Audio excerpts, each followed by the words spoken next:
संसद में केंद्रीय मंत्री रवनीत सिंह बिट्टू ने कहा कि यहां भाषण देकर भागने की प्रथा नहीं है। ये पहला विपक्षी नेता है जो बोलते हैं और भाग जाते हैं। वित्त मंत्री ने आंकड़ों के साथ उनका जवाब दिया, लेकिन कांग्रेस सांसद वॉकआउट करके भाग गए। राहुल गांधी बोलते हैं और संसद छोड़कर चले जाते हैं। इससे उनकी बातों में दम न होने का साफ पता चलता है। यहाँ पे क्वेश्चन जहां भाषण करके भागने की प्रथा नहीं है, और ये पहला एलओपी है। एलओपी हमने बहुत देखे हैं जो अपनी बात करते थे और अपना उत्तर लेने के ठोक बजा के बैठते थे।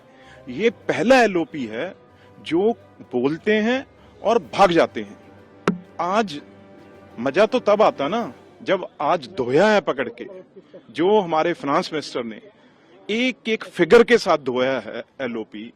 तो उसके बाद आज एक और मैं बात करूं, सारे एमपी जब उनको कुछ मिला नहीं तो कांग्रेस के एमपी सारे वॉकआउट करके भागना चाह रहे थे। जबरदस्ती वेणुगोपाल और प्रियंका गांधी जी ने खुद उनको रोक के रखा भी नहीं। वो छोड़ना चाह रहे थे भी अब इतनी धुनाई हो रही है, अब जहां तो कोई बोलो, जहां काउंटर करो, कोई जवाब ही नहीं है। तो इसलिए राहुल गांधी जी वही खेल, मैं तो आज बाहर हैरान हूं किस तरीके से वो कभी मंत्रियों को पकड़ रहे हैं जबरदस्ती फोटो खिंचाने के लिए, कभी वो किसी को कुछ कर रहे हैं। कोई ना कोई बड़ी प्रॉब्लम है, वो चलो बाद में डिस्कस करेंगे। लेकिन आज पहले तो प्रेसिडेंट भाषण के ऊपर कोई उन्होंने डिस्कशन नहीं की, आज बोले और फिर छोड़ के। इससे पता चलता है भी उनमें बातों में बिल्कुल कोई भी उनकी एक भी बात में कोई जान नहीं थी, कोई उस बात में दम नहीं था। इसलिए वो छोड़ के बोल के भाग गए। और किसी ने जो अपने फाइनेंस मिनिस्टर ने कहा है, और स्टेट वाइज देखो, एक और मैं बात कहूं, कांग्रेस की बात तो ये तो आदी है, पर आप देखो ना कोई टीएमसी की तरफ से क्वेश्चन खड़े करके, सब फैमिली बेस्ड है। एक भी आदमी टीएमसी का वहां पे लीडर नहीं था, छोड़ के डीएम के क्वेश्चन करके भागे हुए थे।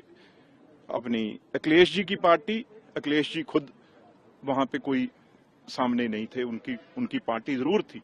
लेकिन मेरा ये कहना भी, ऑपोजिशन सिर्फ मीडिया की सुर्खी बनाने के लिए, कुछ टाइम के लिए, यहां से जब जवाब आते हैं फिर गायब होते हैं।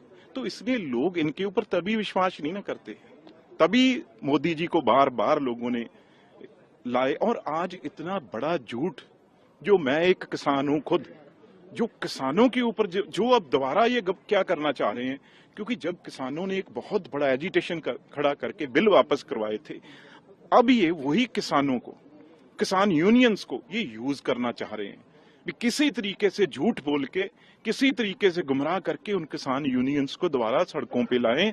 मैं कहना चाहता हूं, बिल्कुल भी, मैं तो भाई जब वो बिल आया तो ठोक बजा के बैठे थे। तो अब बिल्कुल ये झूठ बोल रहे हैं किसानों के लिए। एक मतलब प्राइम मिनिस्टर ने खुद ये कहा, खुद उन्होंने बोलते हुए कहा है राज्यसभा में जब वो जवाब दे रहे थे, एक भी कोई % कमी किसानों के लिए नहीं आएगी। और दूसरी बात, यहां तो उनकी फसल सेफ है ही है, और वहां भी जहां भी किसान दुनिया में इतनी बड़े बड़े, चाहे यूरोपियन यूनियन से हो चाहे और जगह हो, किसान की हर जगह वहां पे जो ओपन मार्केट में चीज भी जहां वहां जा सकती है। दूसरी बात, हमारे पंजाब और हरियाणा में पूरी हमें एमएसपी मिलती है, उसके ऊपर कोई भी असर नहीं पड़ेगा। वो एक एक दाना जो है वो सरकार एफसीआई उठाती है। ये गुमराह ना करें। और बड़ी मार्केट, और दूध की बात करते हैं, क्लियर ये लिखा हुआ है, ये जो चंद चीजें सामने आई हैं, ना कोई दूध ना कोई और चीज किसान की, बिल्कुल भी उसे कोई वहां से यहां ला नहीं सकता। और सबसे बड़ी जीएम क्रॉप, क्योंकि अमेरिका के में वहां पे जीएम ही है सारा, तो बिल्कुल बैन किया हुआ सख्ती से जीएम, कोई भी क्रॉप जो है वो यहां एंटर नहीं कर सकती हमारे देश में।